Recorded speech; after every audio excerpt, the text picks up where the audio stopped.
to the Employer Blueprint Podcast, where we help leaders build great teams for great companies, with your host, entrepreneur and leadership coach, Kyle Gorman. As most of you know, I have a real passion around the need for us to develop leadership and management skills.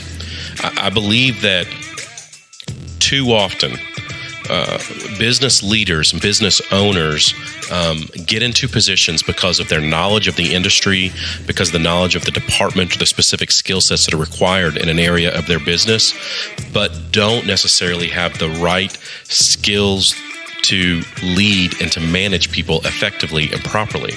And I believe this is one of the greatest disservices we can do to our business and to the people around us. Because if you run a marketing department in a Fortune 500 company, is it important that you understand marketing? Yeah. Is it important that you attend a conference or two every year about the latest trends in marketing? Sure, absolutely. But it's also important that you understand how to lead the 10 people that are your direct reports.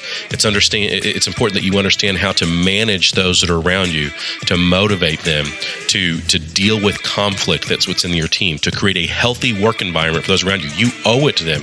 It is absolutely your responsibility. And other people on your team can understand the latest trends in marketing, but only you can effectively lead that team. And the same holds true for a small business owner.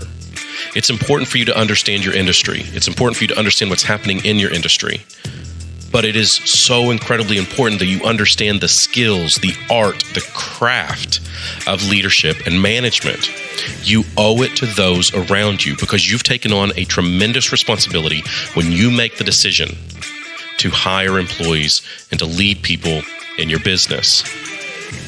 Today, we're going to break down so much of this. I just had an amazing conversation with our guest, Charmaine Hammond, who is an industry-leading expert on conflict management and team building.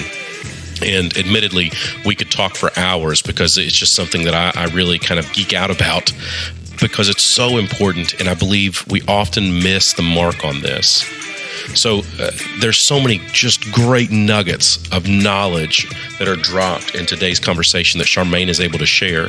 And I really hope that you take these things and dissect them and figure out where are my strengths in the things that we talk about, and more importantly, where am I weak in these areas, and what can I do to invest in myself to allow me to better invest in my team and the people around me, which ultimately is a huge investment in my business. And I believe that the ROI in investing in your leadership and management skills, it far outweighs anything you could ever put into it. I believe that the return that you get is sometimes not something you're ever going to identify directly on your P&L, but will launch you leaps and bounds over your competition when you can create a healthy workplace culture, and that comes through proper leadership.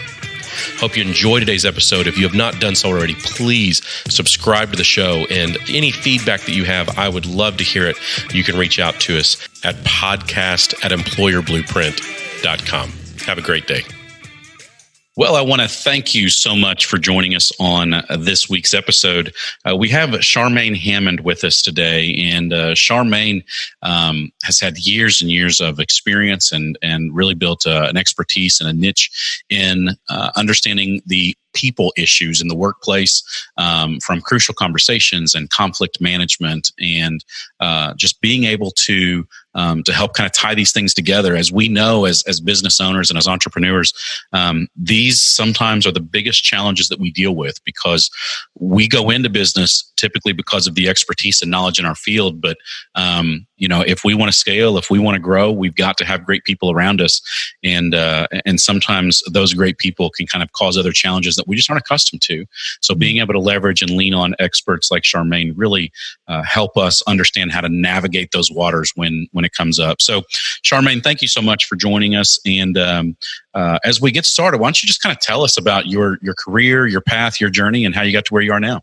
Certainly. Well, thanks so much, Kyle, for having me on. And this is a conversation I love having because I see so many organizations, businesses, and companies that struggle with the people issues. Yeah. And just a little bit about my background. My first career was actually in jail. I started my professional career as a correctional officer. So you can imagine the situations I dealt with, and the learning curve as a young 19-year-old going into her first career. Yeah, absolutely. But, what I really learned, though, in that work experience was that there was a lot of growing I needed to do around managing conflict and dealing with difficult conversations. And when I left the correctional system, I was actually in a leadership role, probably far too unprepared for that. Like many of us, we've been promoted a little earlier than perhaps we were ready. So again, this whole set of learning curves around managing and working with people. Yeah. And then I went back to school and got a master's degree in conflict analysis and management, which was really my interest area, helping facilitate conversations to help people bridge understanding and resolve the really tough stuff they were dealing with every day. And I had a very successful mediation practice, and I started becoming called on more and more by companies, by government, by nonprofits to go in and teach the skills of conflict resolution and resilience building and how to effectively collaborate. And that's what I've been doing now. My business is 21 years old, and I've been working with companies of all different industries to help them manage the people issues they experience every day. Yeah. So if we were to break this down, and I may be oversimplifying the question, but if we were to break this down into one or two of the biggest obstacles that people face. I mean, I know we all face the challenges, but right. What oftentimes are the roadblocks or obstacles that you see these business leaders facing and understanding how to even deal with the issues whenever they come up?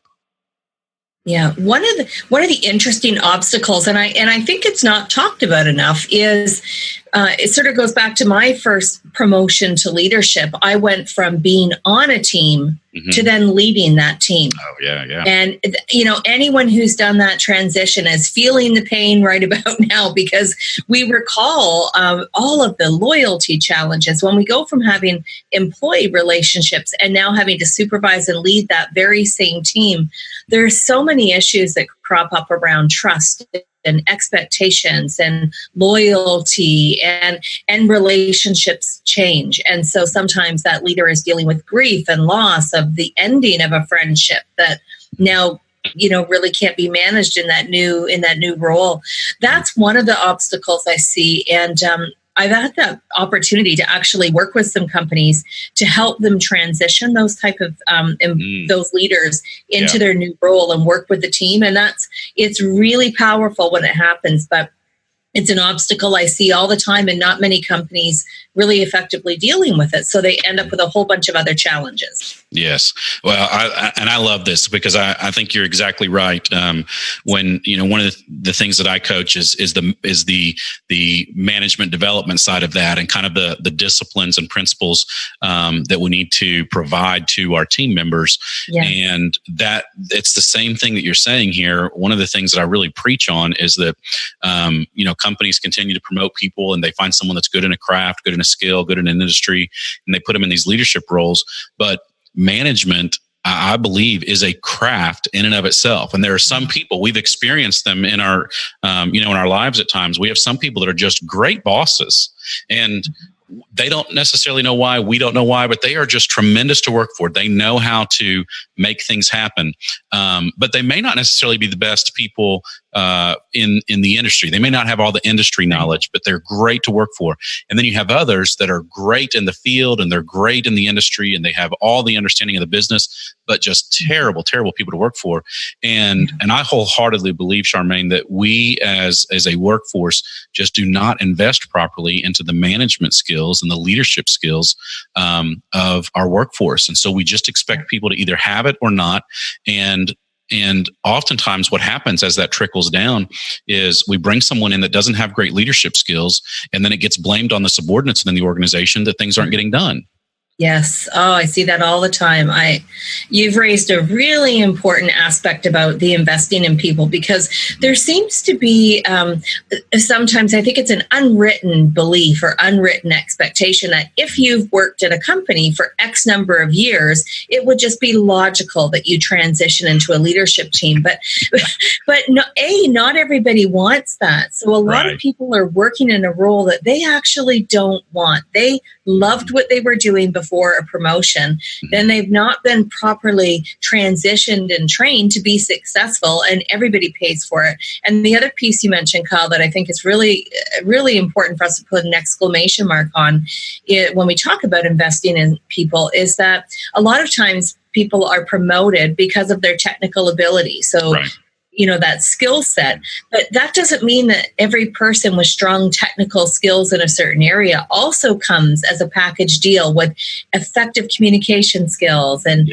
stellar conflict resolution skills. Those packages are really tough to find. So it's really important when we have a leader who is skilled technically, experienced in their industry, we also support their success by training them on leadership, conflict resolution, stress management, resilience, collaboration, all of those things that get in the way, that become hurdles for their success and ultimately the team's success. Yeah, that very well said. And I think it's such a critical thing that our businesses have to pay attention to and have to understand, because we do. And the reality is we're not doing, not only are we not doing the company any favors, but we are really hurting the individuals. And of course, I really like to take a very people-centered approach in this concept and the management piece of it. And we're hurting the leader because we're putting them in a place that they aren't comfortable with and know the skill sets for, which means ultimately they could end up getting migrated out of the organization. And we're hurting the people that report to them because they don't have the support, the resources, the tools, the direction that they need to be successful in their job. And so we are really negatively impacting the people, which obviously is going to negatively impact the business as well. Absolutely. As you were talking, I was taken back to some work I did with a government department many years ago, but it just stands out in my mind as one of the examples that pulls everything that we're talking about today together. And I was doing some work with that organization around conflict management and team building, and they decided they wanted to look at what really was the cost of unresolved conflict in their workplace. Nice. And so we actually found a costing tool that allowed us to put some mathematical formulas around things like wasted time, the impact financially of gossip, or the impact financially on stress. And quite honestly, that department, as we started going through the process, became quite shocked, as you can imagine, at these dollar figures of how everyday issues were impacting them on a financial level. And that doesn't even speak to the reputation, to the wellness of people. So what you're talking about is so, so important. And I think companies that take that time and put that investment into their employees and into training leadership, the ripple effect they see will be far further reaching than just their team and their company, because it gets out to how they're perceived as a business in the community, by their external stakeholders, and all of that comes into play. Mm-hmm. Yeah, that's exactly right. I actually was working with a coaching client just the other day, and we were talking through some of this because they've really done a great job of shifting their company culture to much more people-centered. And in doing that, then the challenge they're having now is a lot of the directors that are investing and pouring into people are getting frustrated because they've spent all this time investing in them, and then they leave. They take another opportunity. Now, they've also seen, now that they've seen their retention really just really shift, and it's really improved retention. Turnover has decreased significantly, and they have a lot of people that'll leave and within just weeks want to come back. But a lot of the directors are really internalizing that, saying we're investing all this time into them, and then they end up leaving. And my kind of advice is we need to shift the mindset that we're not investing in people for the benefit of the company. We're investing in them for the benefit of them. And if that actually helps them move forward, then so be it, because now we're making a greater impact into our community. And now we get to invest in someone else, which will help impact our business and the community.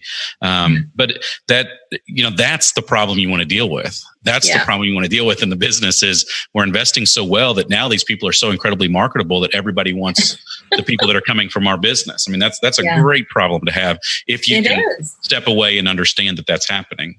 Yes. It's really what you're saying is it's really about helping employees and to create this environment of having people grow with us instead of growing, somewhere else. And sometimes that growth does mean that people move on. But it also, when we've really done our job as a company and invested in people, what we've done now is created a better place for that next person to work. So we've probably done things like put in systems to help us be more effective. We've trained the team to work more effectively together. So a new person stepping in can land there more easily. They can fit in more easily.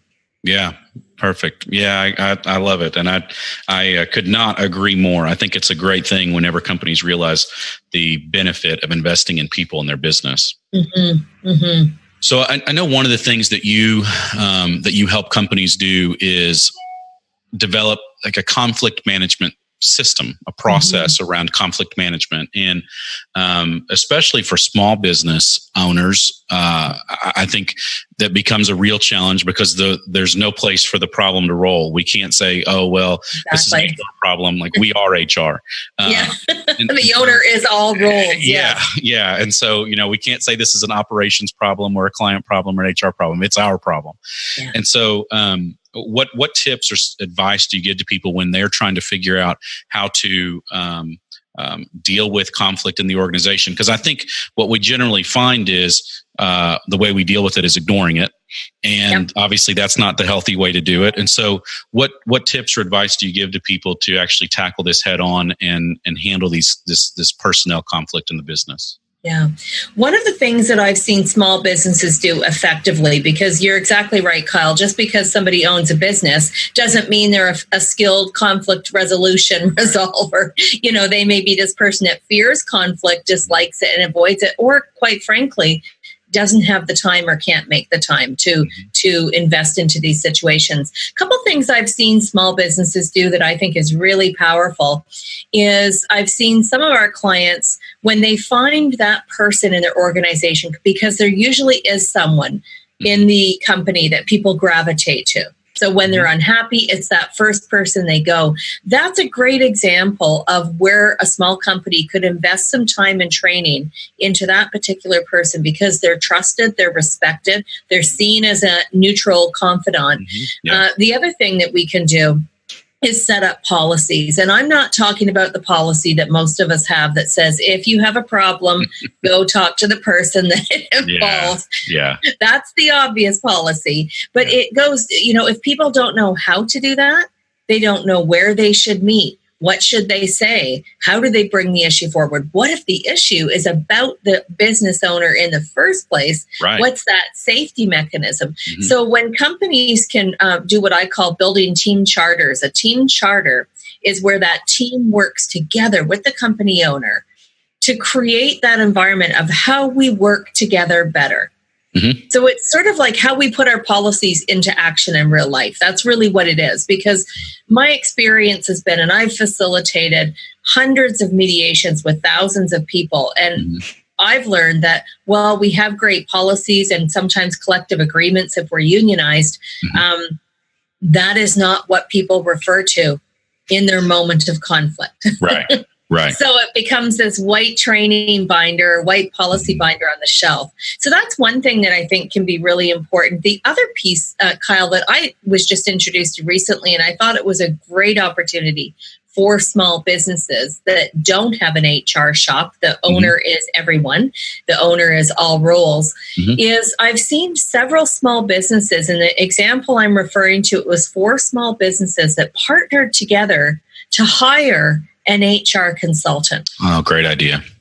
So what was interesting, now you can imagine there's lots of fear and, we don't know these other companies and how do we maintain privacy? And what they basically created was a 4-way agreement between the 4 businesses. And then with this consultant, each of them contributed a certain amount of money. And this basically put money in the pot for them to access the services immediately when they needed them. Some needed recruitment support. They needed people to help with interviews. Some needed, employee relations issues or a mediation or conflict. But this consultant served all 4 companies very confidentially, but it allowed them to spend a little bit of money, but to access the HR support, qualified HR support as they needed it. And what a great example of collaboration. Yeah, that is a great idea. As small business owners often realize at some point they can't do these things alone. And the quicker they realize, I think the better. But that is a great way for business to be able to pull in, because really no matter market size, you can find other businesses that are of similar size that have, and let me tell you, if you think you're the only one dealing with this, you're not. Every business is dealing with the same.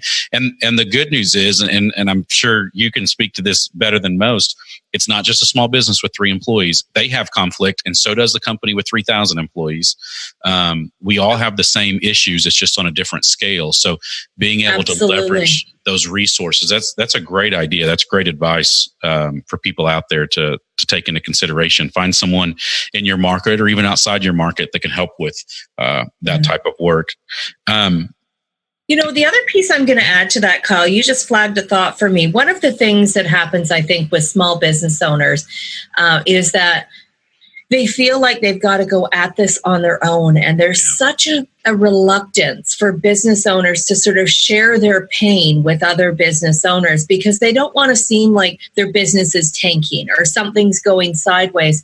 Right. And I think there's huge value to small businesses creating what I call a leadership cohort, where 2 or 3 or 4 of them come together and they sign confidentiality agreements, but they are each other's support.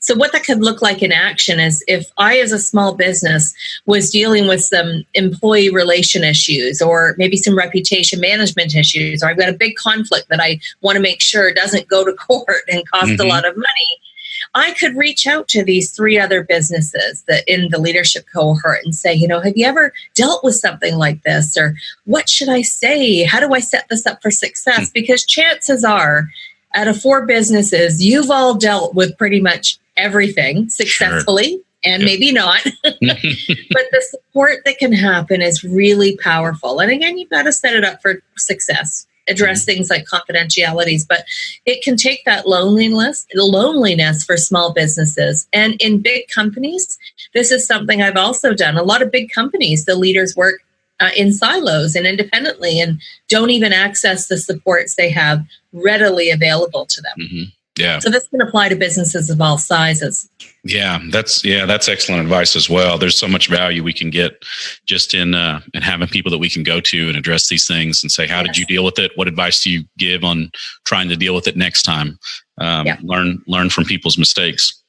When you're dealing with a situation like this, and again, trying to think maybe in terms of a smaller business, or maybe we even kind of classify mid-sized company, meaning the owner isn't directly involved day to day with every single employee. How can an HR person or how can a company owner identify where some of these issues are coming from? So, sometimes we start to feel like a funk and that they're sensing that something's wrong in the organization. There's something happening. We're not really sure what it is or why it is. We just know things don't feel right. What advice might you be able to give in helping identify where the issues are, where there might be some conflict in the organization that we know we need to address? Yes, great question. And I think a lot of times we get so busy in business that we forget about this. And then all of a sudden, there's this pile of stuff under the carpet that then becomes almost too difficult to deal with. One of the actions that I've done that's worked really well with companies, small companies, medium-sized companies, is to have them devote time in a staff meeting or a team meeting. And I think team meetings are really important. And even with the aids of technology, we have to find times to bring people together, whether that be virtually or in the same room. And it needs to be consistent, and it needs to be one of the biggest priorities. Often team meetings get bumped for other things. And then what does that say about our team?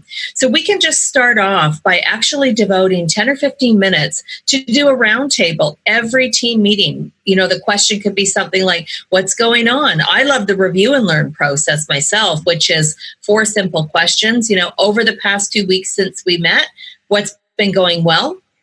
What challenges have you bumped up against? What will we do differently in the next 2 weeks, and what did we learn? And this will often bring up in a very, very comfortable, safe way the irritations or the things that people are bumping into in their workplace. And then devote a little bit of time in the team meeting to figure out, what will we do with this issue? Yeah. Can we bring this forward next time? Maybe I need, as a leader, to have a couple of one-to-one conversations. So it allows that, it actually creates a culture where people start to feel safe to bring issues up, and it doesn't have to be all full of drama. It doesn't have to have been put on the back burner for 6 months and people bring it up when it's explosive. Right. What we want is people bringing it up as it arises, before it sort of catches, more drama to it. Yeah, so that can be a difficult thing in kind of creating an environment and a culture of transparency. Yes. So as we start putting these meetings together, when we feel that there isn't that authenticity or that transparency happening, what thoughts do you have on trying to develop that in the organization where it becomes a common thing? Because it's so incredibly healthy when we can do it, but especially if we haven't done it in 30 years we've been in business, what do we do to try to help develop that culture of transparency and authenticity? That's a great question. One of the things that I've seen companies do, small, medium, and large companies do to create that, I mean, first of all, is that we have to, this is a repeated action. It isn't something that we just do once. The other thing that we have to do is ask really good questions. So, for example, I will see a lot at team meetings where a business owner might say, "How's everything going?" And some people will nod their head. Some will look at their neighbor and do the eyeball roll. Some will make a sarcastic comment like, "How much time do you have?" Right. So there'll be all these reactions. And then often what happens in that very moment is discomfort surfaces for the leader. All eyes are on the leader. And there's a great opportunity to say something like, "Tell me more about that," or "Wow, that's news to me. Let's talk about this." So there's an immediate discomfort that happens for the leader, and then they go back to business. They pull out that agenda that feels really safe, and they start to deal with what appears safe. And you can get, leaders don't have to do this alone. You've got very skilled people in your workplace sitting around that table with you that could become a support. So you can invite people to have that conversation. The other thing that happens, though, is that transparency gets challenged a lot in meetings. And so what we see is what I call the meeting after the meeting. At the meeting, everyone agrees, "Yep, here's our go forward plan. We're all on board." And then after the meeting, boardroom door closes, people disperse. 3 in this office, 2 in this office, some people huddling at the coffee room, and they're complaining about what they agreed to. And I had this happen in one of my first leadership jobs, and I was quite taken aback from it because the whole team expressed a commitment to a new direction that we were taking. They were excited. And then all of a sudden, I can't find anyone in my team because they're all in these private meetings. And I called them back. I actually called everybody back into the meeting. I was terrified, by the way, because I had no idea what I was going to do. But I thought, I've got to address this because this is very dangerous, what just happened in terms of eroding our team. And it was the most uncomfortable conversation I've ever had in my entire life. But it was the most important. And it allows me to get to things like, why did you all agree when you actually didn't? And what became the sort of pivotal for me was that I learned that sometimes when we make agreements and big change happens, we have to get kind of commitment, but we actually have to go back to the issue next week, that when people have thought about it, right, and have all the bumps that are going to be experienced with this new change start to become clear to people. And then we go back to that. And I missed that. I just kind of took the commitment as, yay, we're good to go. Right. And as soon as people started talking to each other, all these problems surfaced. Mm-hmm. And I hadn't really given thought to that we needed to have that conversation. So that was more than 20 years ago that happened.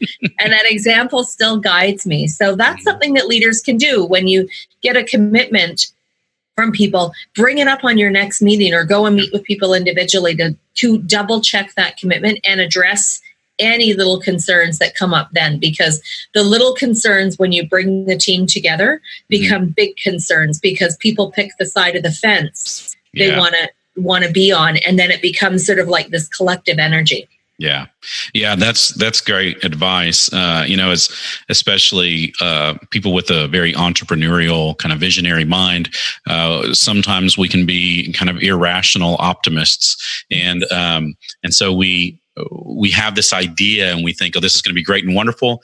And we have a way to get people behind it, and they can sit in a meeting and say, yep, it's great and wonderful. And we all agree because the excitement around it. But then after they leave and they realize, oh gosh, that's going to be a lot of work. And I don't know if I have time to do that. And what about this other project we were already working on?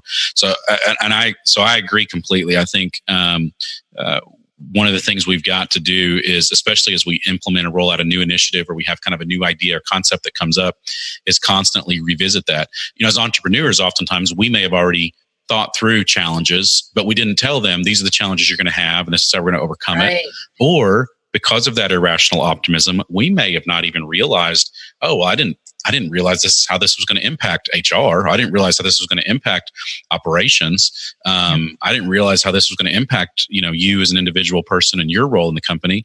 And so, being able to put those out every time we meet and say, okay, so are we still comfortable with this direction?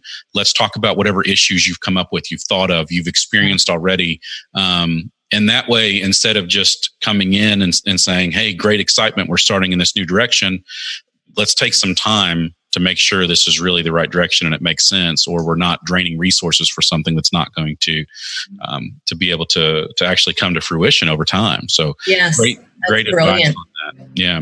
Kyle, it makes me think that sometimes business owners just get busy or forget to communicate frequently and regularly. So one of the this was again one of those learning by the seat of my pants is, in my early leadership roles, and I was facilitating a process in the team where we were going through some change, and I noticed that people had a lot of fear. The what ifs came up. What if this? What if that? And I didn't actually deal with it as best I could. Many years later, I had a similar situation, and I thought, wow, here's an opportunity to do something different. So what I did that really supported the transparency was that I let people know what wasn't changing. Yeah. And so what we often do is we overwhelm people with, this is going to change and we're going to be doing it this way now, and here's the new form. And what we can do is say, here's all the things that aren't changing. And imagine how that just brings people's anxiety down. Okay, so there's still some familiarity here. Right. And here's what is changing. And here's why I think this team's going to be able to handle this really well. Yeah. Because we have a skilled team of people who have worked together for many years. We have trust, so when you can connect people back to the strengths in their team that are going to carry them through this change or tough time, you just reduce so much fear, which means you minimize gossip, you minimize resistance, you minimize the conflicts you're going to have to sort out. So it's just, it's good stress management to over communicate, communicate regularly, and with these cascading messages. That is a great idea. I've never thought about taking it from that direction. That is excellent advice. And and again, kind of thinking about oftentimes your small and mid-sized business owners or people with a real entrepreneurial spirit. We we tend to think about these things and we've got these great ideas and we want to push an initiative. But understanding most people on our team don't think that way, nor do we want them to, because if they did, we'd have a lot of great ideas and nothing would ever get done. But right. we don't want everybody to think with that same mindset, but, to help kind of appease and calm the people that enjoy the steadiness, that is a great way of balancing out, okay, new initiative, new direction, new vision, new plans, but we're not going to lose sight. And I think, many owners can look back on times. I know I certainly can, in times whenever we've done this and said, all right, new idea, new vision, where we didn't want to lose sight, but because we kind of moved everybody somewhere else, next thing you know, you turn around and 6 months later and you say, wait a second, we don't want to forget about those clients. We're still doing that. Yeah. We're just doing this other thing as well. And so I love that idea. It helps, just kind of helps people understand it's not that the sky's not falling. We're not changing everything, but we're going to implement some new things. We're going to keep these because we're really great at it. And that's a great way to help balance that out, especially for those that don't think in terms of the excitement of the new, but instead really enjoy the steady pace. Yes. That's some great advice there. I really love that. And, for any businesses that have employees that work from home a lot of the time, or if you have mobile offices or multiple locations, this becomes so important because what happens is that when teams don't see each other every day in the office or the business or the shop, what happened is, so there's already a feeling sometimes of disconnect. So when you as a leader can say, here's what's still going to happen. We're still going to have our team meetings, but now they're going to be on a platform like Zoom or Skype. Right. We're still going to have our coffee breaks. And maybe at 10 o'clock, that's a great time for you to pick up the phone and just have coffee with one of your colleagues who's also working from home. Yeah. So when you can help frame it for people, it provides them with that structure, and it also sets the expectation that there's still things that have been in play that still need to continue.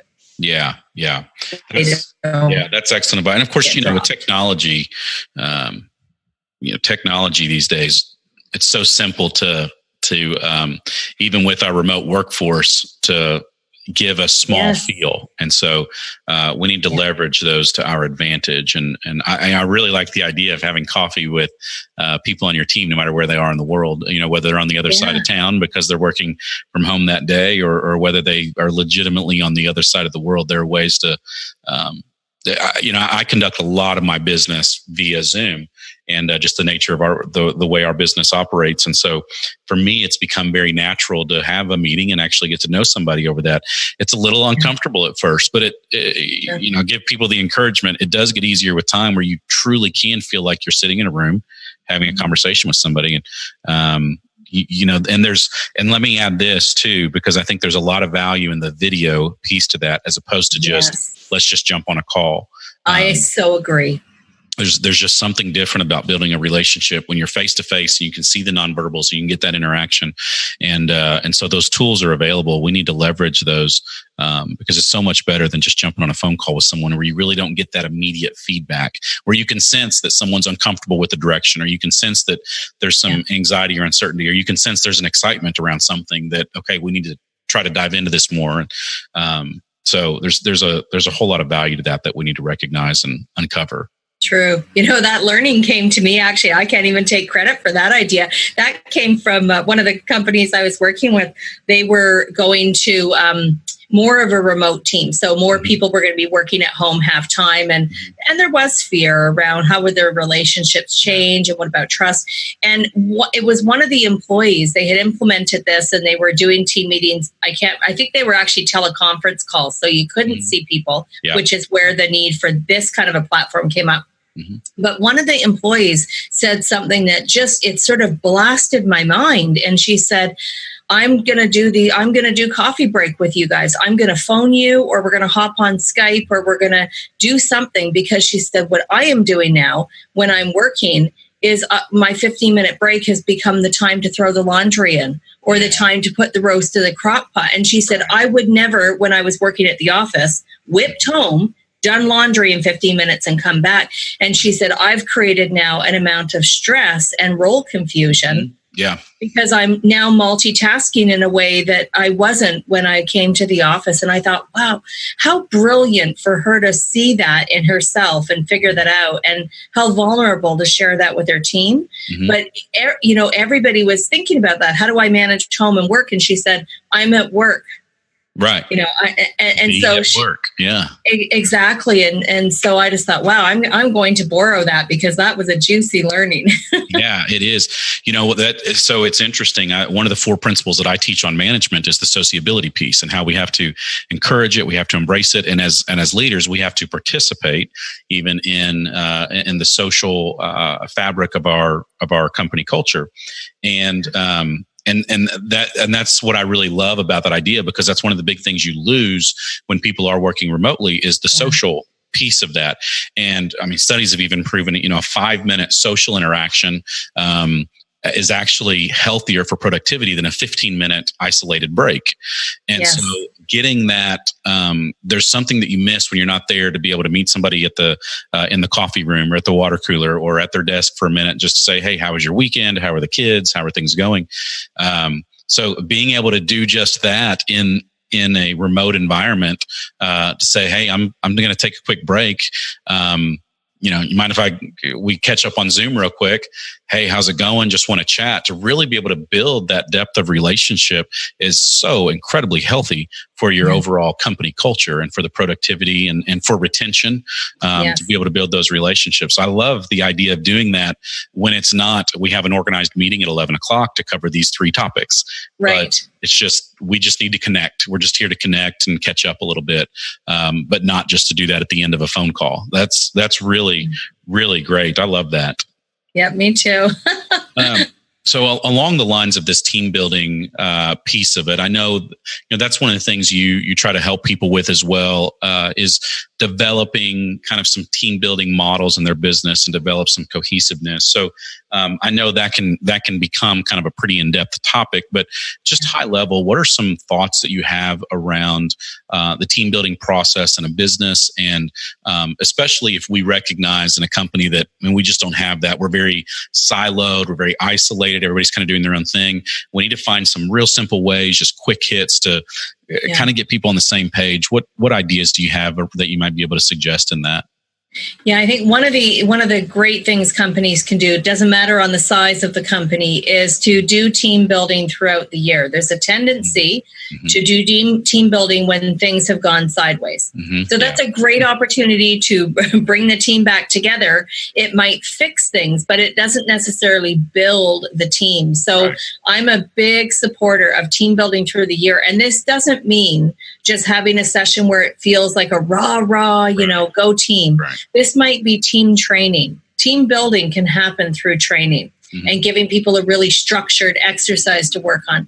It can happen through things like one of my clients did the coolest thing. They had zero budget for training and team building, but they saw the need. So they reached out to their employee base and said, "What we want to do team building every month and we have no money." Great transparency. What could we do?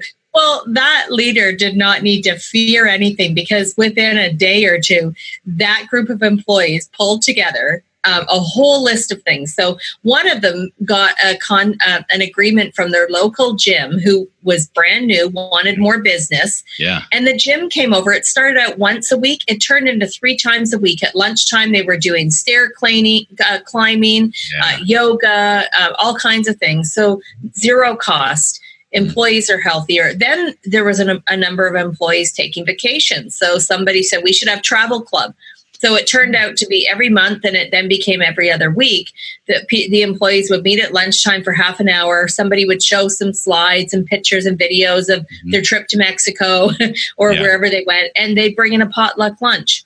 Right. Again, no cost. But what was happening for this team was that relationships that were never forged before started to develop in a social, as you said earlier, Kyle, that social element.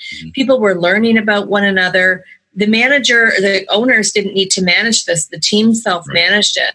And, it was just incredible. And this led to, the other thing they did that I thought was brilliant was there became a requirement. anytime an employee went to a conference, trade show, or training, they would come back and do a half hour in service. That's great. To their team. Yeah. So the team got the benefit of the training, and then they started recording it. So then they had the video as little archives for training. Mm-hmm. That's a good idea. I wholeheartedly believe in that. I think if the company is going to invest in someone to attend those things, then let's go back and share that knowledge, at least some nuggets that we've picked up. For sure. Because, we come back oftentimes with so much excitement, and we get back and then it all just completely dissipates. So if we can share some of that and share some of that vision with people, and I want to mention this as well on that team building piece and those things you talked about, whether it's, the workout or the travel or whatever it is in your organization, it can be whatever makes sense. But if you want to improve retention, start with team building, because all of a sudden, people are no longer just working for themselves in their career. They're working for Joe next to them. They're working for Diane down the hall. And so whenever there's an issue or a problem, now all of a sudden it is a team issue. It's not your issue because it's your department. It's our issue because I care about you and I know the stress this is putting on you. And all of a sudden I've got another job offer somewhere else, but man, I'm going to miss those. I'm going to miss that travel club, or I'm going to miss that weekly workout, or I'm going to miss that coffee hour. There are intangibles in a business that people want more than just simply a job. And whenever they're finding fulfillment and they love the people they're working with, that can do so much more from retention than anything you as a leader, any new process, procedure, or plan that you could put in place. And so that is absolutely one of the first places I recommend you start when you're working on retention. And again, what I call kind of that people-centered focus. And that's a big piece of it, is that social aspect and building the team and keeping people together. So those are some great ideas. I love that. And to your point, it doesn't take a lot of money. And in fact, I generally would not recommend, don't take everybody to a big offsite retreat once a year that everybody's going to get a bit hyped up and excited. And 3 weeks later, we're all mad at each other because something went wrong. And then people, when things go south, everybody brings up how much money was spent on that retreat. It could have gone to us. It always bites back. Right. Yeah. So it needs to be part of the fabric of the organization. It needs to be part of who you are. And the other thing that I would encourage in that, and you really hit on this, is it needs to be authentic. It needs to be part of who we are as leaders. It needs to be part of who we are as a company. Because the more scripted it is, the more obvious it is to the team that, okay, this is just another exercise we have to go through because the owners heard it's supposed to help with something. And then feels like the flavor of the month. Exactly. Yeah. And so this needs to be a very kind of intentional focus that you're implementing as part of who the organization really is. So thank you. That's great advice. And I love just knowing and sharing there are ways that you can do this it doesn't have to be a huge budget. It doesn't have to be any budget. It's just, it's really encouraging. And one of the things that I add to that is that participation piece, that as a leader in the organization, it's not that you are okay with others being social and building this team. You have to be a part of that. People need to know you as well. And so if it's, if it's a travel club, show up and talk to them about, what you've got going on and be a part of those conversations. Obviously you want to draw the right lines, in leadership, but they need to know who you are as well. And that helps really kind of add some cohesiveness and draws the organization tight. And it helps put you on a more peer level where they recognize you're real and you've got the same issues, challenges, and fun that we do. So true. Really good. Well, Charmaine, before we head out of here, how can we learn more about you and some of the things that you're doing that's helping companies out there? Thank you. Thank you for that. Probably the best two ways to find me are LinkedIn, Charmaine Hammond, or my website, charmainehammond.com. Good. And we'll have links to those as well in the show notes in case you have any issues or questions with spelling. Charmaine, gosh, thank you so much. I could sit here and talk about this stuff all day. I love it. But thank you for what you do and helping companies and helping people. And thank you for coming on and just sharing some of your knowledge with us. I really appreciate it. My pleasure. Really a rich conversation today, Kyle. Thank you so much for your insights. Thanks for joining us on the Employer Blueprint Podcast. Be sure to subscribe to the show to receive the latest episodes. For more information on how Employer Blueprint can help build great teams in your business, visit employerblueprint.com. or to inquire about Kyle speaking at your next event, visit kylegorman.com. And until next time, make it a great day.